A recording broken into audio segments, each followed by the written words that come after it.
Tiga pemain Eropa didatangkan lagi ke timnas Indonesia. Timnas Indonesia semakin kuat jelang Piala AFF.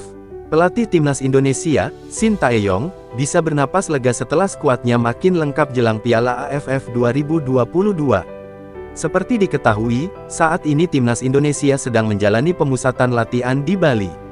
Timnas Indonesia mendapat sedikit angin segar jelang Piala AFF 2022. Egy Maulana Fikri dan Witan Sulaiman dipastikan sudah bergabung dengan TC Timnas Indonesia.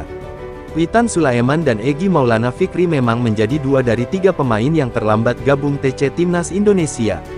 Selain Witan dan Egy, ada juga Elkan Bagot yang masih belum bergabung dengan Timnas Indonesia. Elkan Bagot sendiri sudah dipastikan akan absen di TC kali ini.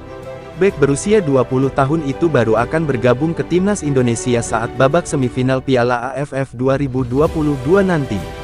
Asisten pelatih Timnas Indonesia, Nova Arianto, mengatakan Egy dan Witan sudah mulai berlatih bersama rekan setimnya.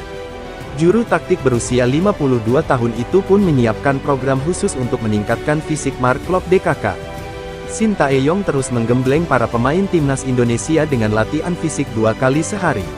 Pelatih asal Korea Selatan itu mengaku sudah menyiapkan program peningkatan fisik.